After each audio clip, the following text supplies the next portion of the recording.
여러분 반갑습니다. 이번 영상은 주식 갤러리에 올라왔던 글을 한번 좀 보려고 합니다.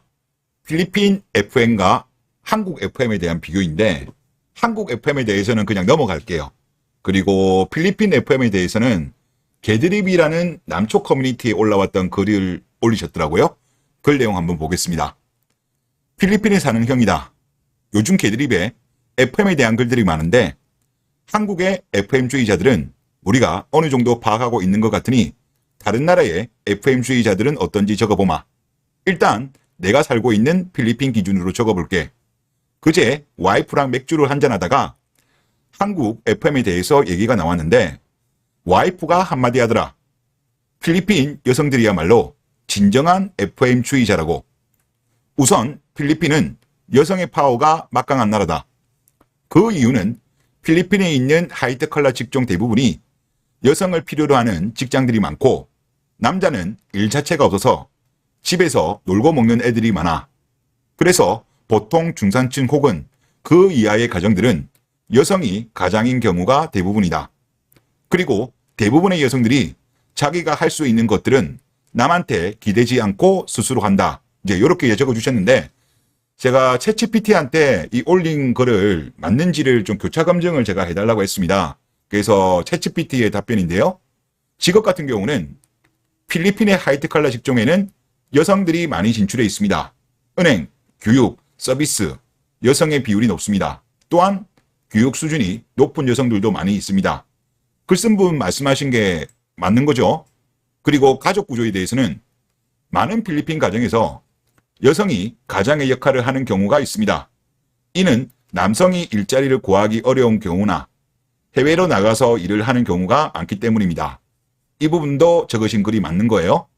그리고 FM주의에 대해서 필리핀의 FM주의자들은 성평등을 위해 활발히 활동을 하고 있습니다. 그러나 필리핀의 FM은 서양이나 다른 나라들과는 다른 배경과 문화를 가지고 있습니다. 필리핀 여성들은 자신들의 권리를 주장하면서도 가족과 공동체의 가치를 중요하게 여깁니다. 대한민국이랑은 좀 다르죠?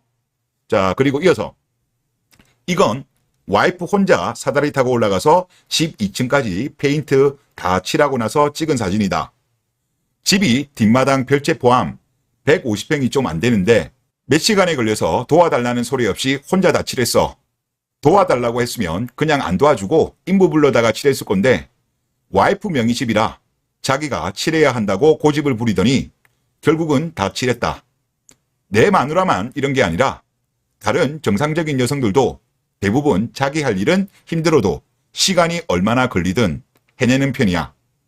그러다 보니 이 나라에서 FM주의자라고 외치는 애들은 남자와 할 일은 정확히 나눠서 하고 있고 여자라서 배려해주면 오히려 이상하게 생각하는 편이지. 한국이랑 전혀 다르네요. 물론 자기 남자친구나 남편한테 배려받는 걸 싫어하는 건 아니다. 그리고 요거를 또 관련해가지고 챗GPT는 자립심 관련해가지고 이렇게 답변하더라고요. 많은 필리핀 여성들이 자립심을 가지고 있으며 자신의 일을 스스로 해내는 경우가 많다. 이는 가정 내에서도 나타나며 여성들이 직접 집안일을 하거나 경제적 활동을 주도하는 경우가 많다. 이렇게 이제 답변을 합니다. 이분 말씀이 맞는 거예요. 그리고 탈코르셋 하는 애들이 많은데 한국 같은 성격의 탈코르셋이 아니라 머리도 짧게 자르고 군대도 자원 입대하고 노가다도 뛰고 남자들이 하는 거 다 한다. 일반적으로 남자 행세하는 애들을 톰보이라고 하는데 톰보이 중에 그런 애들이 많아. 와이프 친구 중에도 톰보이가 하나 있는데 걔는 집안 자체도 군인 집안이고 오빠나 동생도 군인, 걔도 군인, 심지어 동생이랑 오빠 와이프도 군인이더라. 여기는 여자도 군대를 많이 가나 보네요. 아무튼 한 집단이 목소리를 내려면 그에 따른 사회적 의무와 책임을 완수해야 인정받는 집단이 되는 법인데 필리핀의 FM과 톰보이들은 그런 점에서 진정한 FM이라고 생각한다.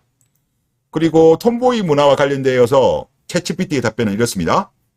필리핀에서는 톰보이 문화가 존재합니다. 톰보이는 남성적인 성향을 가진 여성을 의미하는 거고 이러한 여성들은 종종 전통적인 성 역할을 넘어서서 다양한 직업과 활동에 참여합니다. 이들은 군대나 경찰과 같은 직업에서도 활발히 활동합니다라고 이렇게 답변합니다. 이렇게 이제 마무리되는 글인데, 제가 느끼기도 그렇고 아마 많은 분들이 느끼시기에도 동남아 여자들이 자립심이라든가 생활력이 강하잖아요. 그리고 가족을 위해서 희생하는 경향이 많은 것 같습니다. 그래서 이게 맞냐라고 제가 챗 GPT한테 질문을 하니까 GPT의 답변은 네, 맞습니다.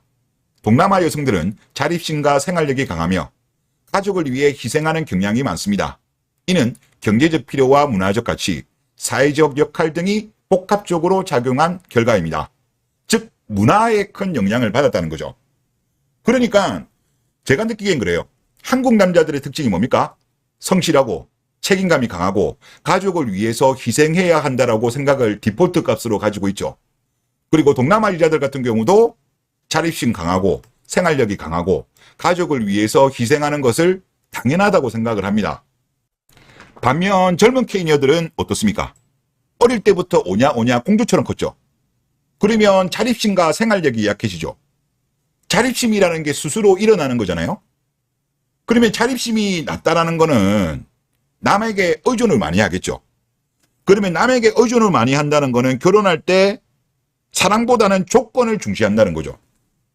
그리고 자립심이 강한 나라 여자들 특징이 뭐냐고 하면 서구권도 그렇고 동남아권도 그렇고 보면 남자 능력보다는 사랑을 중시하더라고요. 이 남자를 사랑하면 부족한 부분은 나도 경제활동을 열심히 해서 메꾸면 되지, 이런 마인드예요. 근데 대한민국의 지금 현실은 어떻습니까? 결혼은 현실이야 라고 하면서 사랑하는 남자를 버리면서 한승하죠. 그로 인해서 설거지 결혼은 많고 그로 인해서 당연히 잭스리스 이혼율이 올라가는 거죠. 그리고 생활력 같은 경우도 그렇잖아요. 우리나라 지금 젊은 케이녀들이 뭐 어렸을 때 집에서 뭐 요리라든가 뭐 어느 정도 주부 수업이라든가 이런 거 받은 경우 거의 없죠, 요즘은. 그러니까 생활력이 약하죠. 그런 상태에서 결혼하니까 요즘같이 가전제품이 좋음에도 불구하고 그렇게 힘들어 보이지도 않음에도 불구하고 힘들다고 징징징 거리는 거 아니겠습니까? 그리고 또 그런 경우도 있죠. 예를 들어서 남자가 경제적으로 뭐 실직을 했다든가 사업이 힘들어지면 자립심이라든가 생활력이 강한 나라들 출신의 이자들은 맞벌이 할 사유예요. 맞벌이를 하더라고요. 그런데 대한민국의 젊은 케이녀들은 요즘 오히려 이거를 이혼할 계기로 보더라고요. 안타깝습니다. 안타깝고. 그리고 가족보다 본인이 중요하다고 생각해요. 이런 차이점이 있다.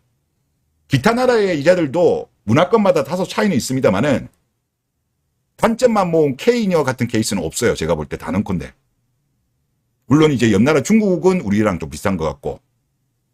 그러다 보니까 실제 국제결혼 관련된 통계를 보더라도 가장 안 좋은 조합이 한국 여자와 일본 남자가 가장 안 좋은 조합이고 그 다음에 국내 커플 결혼. 이 케이스가 제일 안 좋죠. 그러니까 우리 뭐 아시아권으로 본다면 제일 워스트 조합이 한국 남자 대 한국 여자, 일본 남자 대 한국 여자, 중국 남자 대 중국 여자. 이게 지금 이혼율이 높아요. 지금 가장 높은 조합이 제가 보니까 중국 남자 대 중국 여자가 지금 1등인 걸로 제가 알고 있습니다. 2등이 한국 여자 대 일본 남자가 1등, 중국 남자 대 일본 여자가 2등인 것 같아요. 3등이 한국 남자 대 일본 여자. 이렇게 되는 것 같습니다.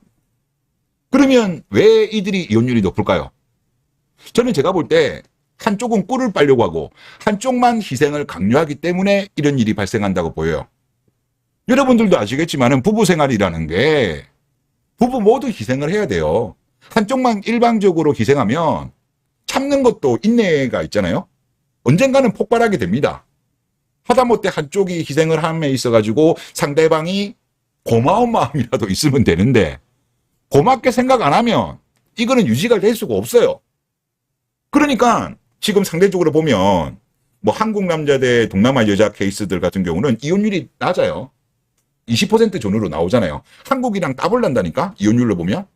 그러니까 문화 자체가 한국 남자들도 아시겠지만 책임감, 성실함, 희생을 해야 된다는 게 어느 정도 디폴트 값이고 이제 일본 여자도 그렇고 동남아권 여자들도 보면 본인들이 결혼 생활을 함에 있어가지고 희생을 해야 된다는 마음가짐을 가지고 있기 때문에 당연히 이혼율이 낮은 거죠. 반면 국내 결혼 같은 경우는 보면 아시겠지만은 남자에게는 과도한 희생을 요구하고 상대적으로 K녀들 같은 경우는 희생을 많이 안 하려고 하다 보니까 결국은 이혼율이 올라가는 이런 결과물이 나온다라고 보입니다. 그래서 지금 대한민국의 FM 같은 경우는요, 이거는 제가 볼 때 진정한 의미의 FM이 아니다. 북유럽처럼 군대도 가고, 의무도 부담하고, 그러면서 권리를 요구해야죠. 필리핀도 보니까 그런 거고, 동남아 쪽 같은 경우도 기자들도 보면 충분하게 본인들이 요구를 하면서도 본인들이 의무를 부담하잖아요. 그러니까 이게 돌아가는 거야. 근데 우리나라가 지금 망조가 들고 말도 되지 않는 초저출산이 발생하는 게 이런 대한민국에 변질되어 있는 비페미니즘 때문에 국가가 지금 소멸해 가고 있는 것이 아닌가 그런 생각이 듭니다. 네, 이번 영상 여기서 마치겠습니다. 감사합니다.